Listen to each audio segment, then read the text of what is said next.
Hello everyone, welcome back to my channel. मैं हूं आपके साथ पंकज। बच्चों, आज हम करने वाले हैं पार्टनरशिप का एडमिशन का टॉपिक, एडमिशन चैप्टर का टॉपिक। एडमिशन स्टार्ट कर रहे हैं। हमने देखो गुडविल निकालनी सीख ली थी सेकंड चैप्टर में। चेंज इन रेशो में हमने गुडविल का ट्रीटमेंट सीख लिया था, एग्जिस्टिंग का और वैल्यूड का। ऐसे ही एडमिशन में भी क्या गुडविल का ट्रीटमेंट होता है, चाहे वो एग्जिस्टिंग गुडविल हो चाहे वो वैल्यूड गुडविल हो, वो दोनों सीखेंगे आज। और प्लस आपके पेपर में ये बहुत सारे क्वेश्चन आ रहे हैं एडमिशन की गुडविल से रिलेटेड, क्योंकि एडमिशन में देखो दो ही टॉपिक हैं जो अलग है। एक तो है गुडविल का और एक रेशो का। इसके अलावा जितने भी WCR, IFR या रिवैल्यूएशन के टॉपिक थे वो सेम है, चेंज इन रेशो के हैं, तो वो तो उसी में चैप्टर में कवर हो जाते हैं। लेकिन गुडविल का ट्रीटमेंट यहाँ पे बिल्कुल अलग है, बिल्कुल कॉन्सेप्ट अलग है कि वैल्यूड गुडविल का क्या ट्रीटमेंट होगा और एग्जिस्टिंग गुडविल का क्या ट्रीटमेंट होगा, तो वो करेंगे। और इसमें जो रेशो है वो गुडविल वाले क्वेश्चन में ही आपसे CBSE रेशो पूछ लेता है, क्योंकि गुडविल में ही जब वैल्यूड गुडविल का क्वेश्चन होता है उसी में रेशो का कॉन्सेप्ट आ जाता है कि रेशो कैसे निकलेगी। सिर्फ जो न्यू रेशो है उसका अलग से कॉन्सेप्ट एक क्वेश्चन बन सकता है, अदरवाइज सेम जो रेशो है वो गुडविल के अंदर ही आ जाती है इंक्लूड। तो चलो स्टार्ट करते हैं। देखो, हमने पढ़ा था कि दो टाइप की गुडविल होती है, एक एग्जिस्टिंग और एक वैल्यूड। तो बच्चों, एग्जिस्टिंग गुडविल का तो सेम ट्रीटमेंट है जो हमारा चेंज इन रेशो में था। बिल्कुल जैसे हमने उसमें ओल्ड पार्टनर्स में बांट दिया था गुडविल को, जब not written in the books था, और रिटेन वाले में हमने क्या किया था, डिफरेंस वैल्यूड गुडविल और एग्जिस्टिंग गुडविल के डिफरेंस को बांटा था। तो यहाँ पे भी सेम ट्रीटमेंट है। तो अगर आपने ये वाली वीडियो नहीं देखी है तो पहले ये देख लेना, ताकि आपको एग्जिस्टिंग गुडविल का ट्रीटमेंट पता लग जाए। अब आते हैं मेन जो है इस चैप्टर में, वैल्यूड गुडविल, जिससे दो क्वेश्चन कम से कम पेपर में आ रहे हैं, चाहे वो थ्योरेटिकल वाइज भी आ सकते हैं और प्रैक्टिकल वाइज भी आ रहे हैं आपके। देखो, वैल्यूड गुडविल कौन सी थी, हमने पढ़ा था कि जब हम गुडविल को वैल्यूड करते हैं, जब हमारा कोई नया पार्टनर आ रहा है या हमारी रेशो में चेंज हो रहा है, उसके हमने मेथड सीख लिए। अब इसके 6 मेथड हैं, मतलब जो वैल्यूड कर रहे हैं वो पार्टनर अपना जो गुडविल का हिस्सा लाएगा, अपना पार्ट लाएगा, जितना उसका शेयर बनता है, तो उसके 6 पार्ट हैं। यहाँ पे आपके 3 लिखे हुए हैं, 1 2 3। इसके बाद 3 और करेंगे लाइन वाइज। 6 के 6 बहुत ईजी हैं और सिमिलर है, तो ध्यान से करना। ये ना हो कि आप एंट्री मिक्स कर दो। जनरल एंट्री ही इसमें मेन है, और ज़्यादा से ज़्यादा जो नए पार्टनर का अमाउंट है वो मेन है। देखो, पहला केस है कि जब जो गुडविल है उसने प्राइवेटली पेड कर दी। मतलब फॉर एग्जांपल लेते हैं कि A और B पार्टनर थे और C नया पार्टनर आ रहा है। हमने फर्म की गुडविल निकाली, वो आई 60,000, और जो शेयर निकला, तीनों का शेयर है, मान लेते हैं 1:1 निकला इक्वल। तो इसके अकॉर्डिंग जो C का शेयर है, जो नया पार्टनर आ रहा है, उसकी गुडविल आनी चाहिए थी 20,000, क्योंकि टोटल फर्म की गुडविल आई थी 60,000। तो उसके शेयर से आप मल्टीप्लाई कर दोगे, इक्वली बांट के 20,000 आ गई। तो मतलब उसे 20,000 पैसा लेके आना चाहिए था फर्म के अंदर, लेकिन वो फर्म में नहीं लाया, उसने बाहर ही प्राइवेटली पेड कर दी पार्टनर्स को उनके रेशो में। तो इसका फर्म में कोई ट्रीटमेंट नहीं होगा। No entry will be pass. Firm की बुक्स ऑफ अकाउंट में कोई एंट्री पास नहीं होगी, क्योंकि बुक्स के अकाउंट में वो गुडविल आई ही नहीं है, उसका प्राइवेटली पेड हो गई है वो गुडविल, बाहर ही उनकी एडजस्टमेंट कर ली गई है। तो एक ये थ्योरेटिकल क्वेश्चन आपका बन सकता है कि when goodwill is paid in privately what will be the entry of general entry of goodwill. तो ये आपने याद रखना है, 1 नंबर में आपका ये बन जाएगा एक क्वेश्चन।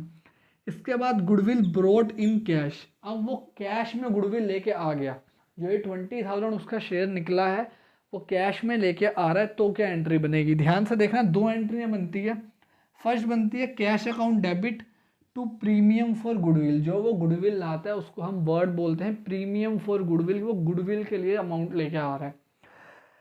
देन जो ये प्रीमियम फॉर गुडविल आता है, इसका क्या करना होता है। अब देखो, जब नया पार्टनर आएगा तो पुराना पार्टनर, कोई ना कोई पार्टनर सेक्रीफाइस कर रहा होगा अपने शेयर का, क्योंकि पहले जो हिस्सा उसको बट रहा था वो नए पार्टनर को मिलेगा उसमें से थोड़ा सा। तो ये जितना भी उसका शेयर है वो सेक्रीफाइसिंग पार्टनर में बढ़ जाएगा। तो एंट्री क्या बनेगी, premium for goodwill account debit to sacrificing partners capital या करंट अकाउंट। कैपिटल करंट आपको डिफरेंस ऑलरेडी पता है। सिंपल सी 2 एंट्री हैं। पेपर में ये भी पूछ सकता है और ये भी पूछ सकता है। ये एंट्री है जब पार्टनर कैश में गुडविल ला रहा है, और ये वाली है डिस्ट्रीब्यूशन करने की उस पार्ट को, उस वैल्यू को जितनी उसकी गुडविल है। कौन सा केस था, कैश वाला। अब ऐसा भी होता है कभी कभी कि पार्टनर, जो नया पार्टनर आ रहा है, उसके पास कैश नहीं है उसने अपनी बिजनेस में कैपिटल तो लगा दी। और हाँ, एक बात और याद रखना, मान लो वो कैपिटल भी ला रहा है, ग्रोशन में गुडविल भी दे दी और कैपिटल भी दे दी, तो आप इसी के साथ to new partner capital account को क्रेडिट कर सकते हो, कंबाइंड एंट्री बना सकते हो दोनों की, या फिर अलग से भी बना सकते हो कि cash account debit to new partner capital account. वैसे आपकी बुक में दोनों बनी हुई है, आप दोनों बना सकते हो, ठीक है। अब मान लो वो कैपिटल का तो कैश ले आया, लेकिन उसके बाद गुडविल का जो पैसा लाना था, जितना उसका गुडविल का जो शेयर था वो कैश में वो नहीं ला पा रहा, तो उसने उसकी जगह हमें कोई एसेट दे दी, हो सकता है कोई मशीन दे दी अपनी, कोई बिल्डिंग दे दी, लैंड दे दी। तो इस केस में क्या होगा, इस कैश की जगह क्या आ जाएगा, एसेट्स नाम आ जाएगा डेबिट में। पहले कैश डेबिट हो रहा था, अब एसेट अकाउंट डेबिट आ जाएगा, और नीचे same to premium for goodwill, और ये वाली जो एंट्री है प्रीमियम फॉर गुडविल को बांटने की, ये एंट्री भी सेम रहेगी एकदम, इसमें कोई चेंज नहीं आएगा। और इस केस को बोलते क्या है, when goodwill is brought in kind, इसको बोलते हैं काइंड। ऐसा ही आप उसमें भी, कंपनी में भी जब शेयर होता है अदर देन कैश वाला, तो उसमें भी काइंड वर्ड यूज़ होता है जब एसेट्स आ रही हो। तो याद रखना, ये 3 केस हमने कर लिए हैं, बहुत इजी से केस थे। इसमें तो कोई एंट्री नहीं है जब प्राइवेटली पेड हो रहा है, जब कैश में आ रहा है तो cash account debit to premium for goodwill, then premium for goodwill account debit to sacrificing partner. और इसके बाद थर्ड केस में जब वो कैश की जगह काइंड में ला रहा है, तो काइंड में सिर्फ कैश की जगह एसेट अकाउंट डेबिट आ जाएगा, बाकी एंट्री में कोई चेंज नहीं होगा, एंट्री बांटने का भी कोई चेंज नहीं होगा। सैक्रिफाइसिंग रेशो, जो ये सैक्रिफाइसिंग पार्टनर है, इसको जो प्रॉफिट मतलब ये वैल्यू का, गुडविल की वैल्यू का जो पार्ट मिलेगा वो सैक्रिफाइसिंग रेशो में मिलेगा, और वो आप ऑलरेडी निकालना सीख चुके हो। जितना भी सैक्रिफाइस कर रहा होगा उसमें हम उसे पार्टनर को बांट देंगे।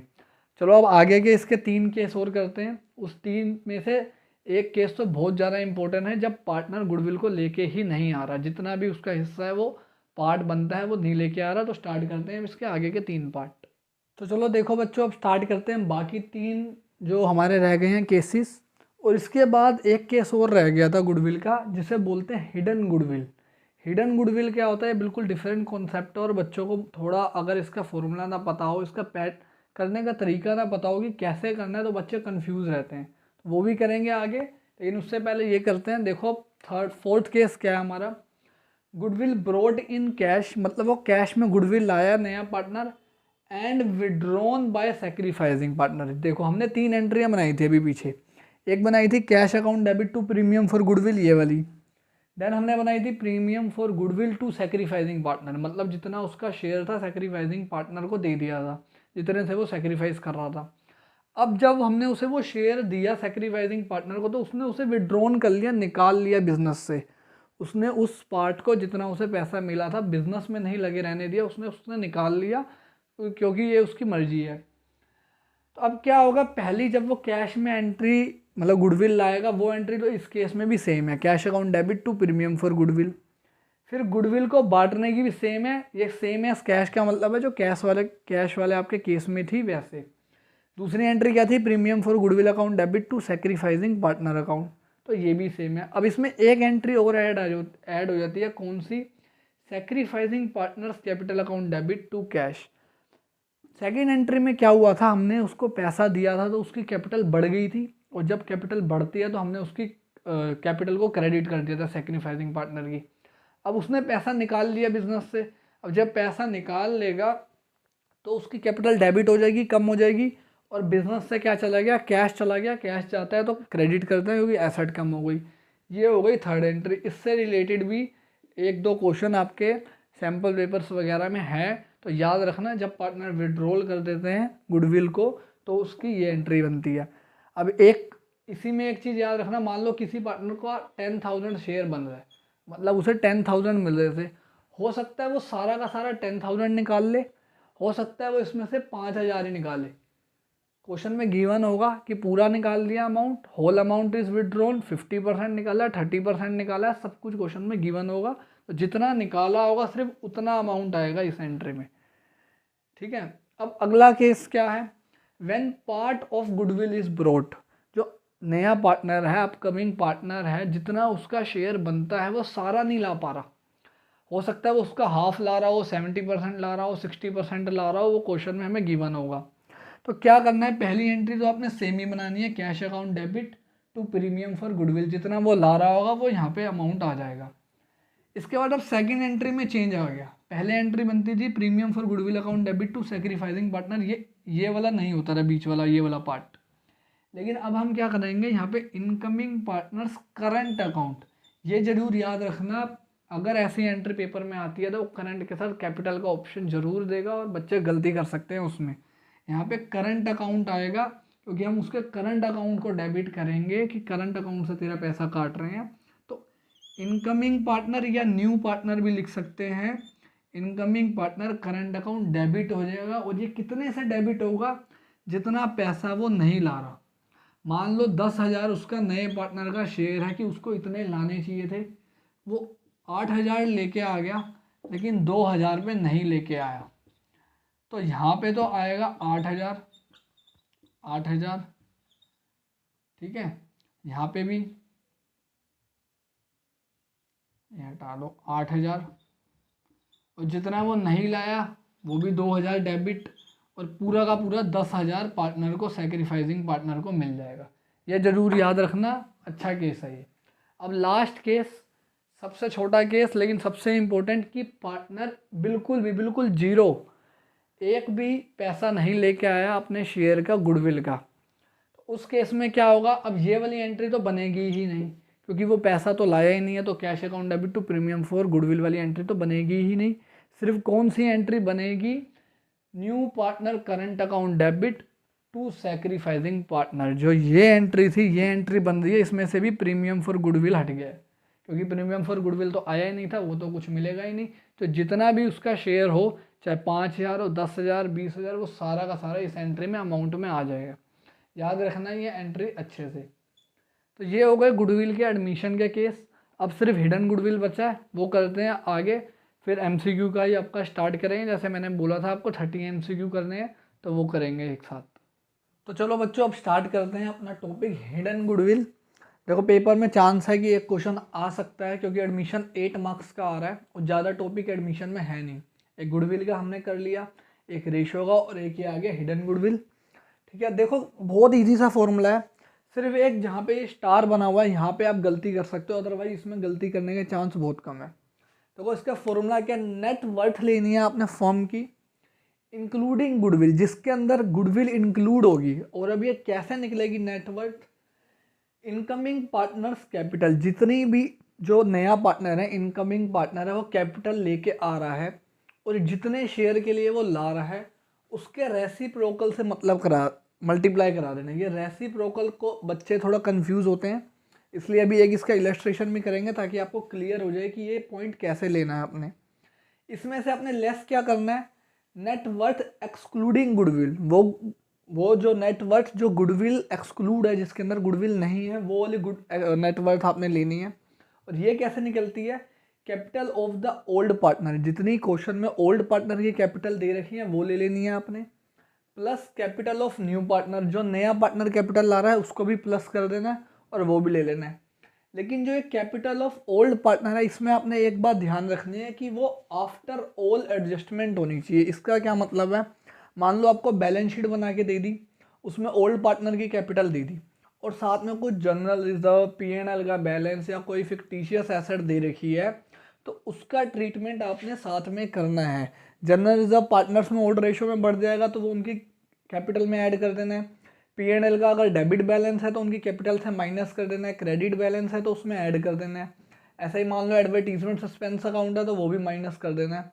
जब वो सारी एडजस्टमेंट करने के बाद जो कैपिटल आएगी वो कैपिटल आपने ओल्ड पार्टनर्स की यहाँ पे लेनी है, और न्यू पार्टनर की तो आपको दे रखी होगी कि नया पार्टनर इतनी कैपिटल ला रहा है, दोनों को प्लस कर देना है। फिर इस नेटवर्थ में से ये वाली नेटवर्थ को माइनस कर दोगे तो जितना अमाउंट निकल के आएगा वो आपकी होगी हिडन गुडविल। अब ये जो हिडन गुडविल आएगी या फर्म की गुडविल आएगी कि फर्म की कितनी गुडविल है। फिर आपको क्वेश्चन में नए पार्टनर की गुडविल निकालनी होगी, वो आपको पता ही है कि जितनी फर्म की गुडविल आ रही है उससे उसके शेयर को मल्टीप्लाई कर दो। सिंपल सा है फॉर्मूला। आपकी ही बुक का एक इलस्ट्रेशन क्वेश्चन में दे रखा है, मान लो एच एंड एन दो पार्टनर्स हैं और इनकी रेशियो है ओल्ड रेशियो 3:2। इनकी ओल्ड कैपिटल दे रखी है 1,60,000 नई कैपिटल दे रखी है, आई थिंक देख लेते हैं एक बार, 1 लाख। ये ओल्ड पार्टनर के बारे में आपको इन्फॉर्मेशन है। नया जो पार्टनर आ रहा है उसका नाम है एस, और वो आ रहा है 1/5 शेयर के लिए, और वो जितनी कैपिटल लेके आ रहा है वो है 1,20,000।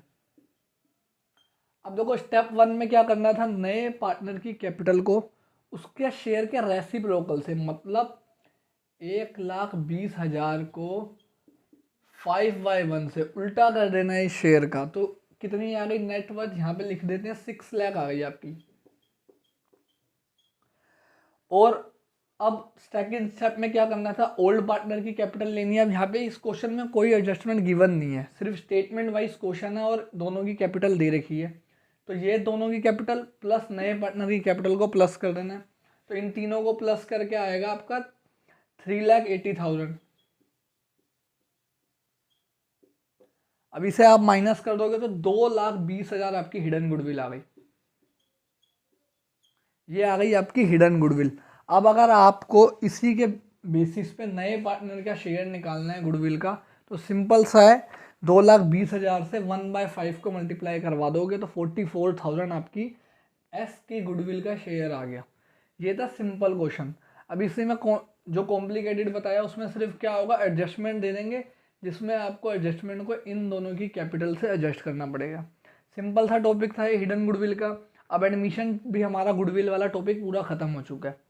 अब वही MCQ करेंगे, पहले फंडामेंटल, चेंज इन रेशो और फिर एडमिशन के। गुडविल के कम करेंगे, गुडविल का तो बहुत इजी सा होता है, आपको बस फॉर्मूला याद होने चाहिए। तो मिलते हैं आपके साथ नेक्स्ट वीडियो में। Thank you everyone.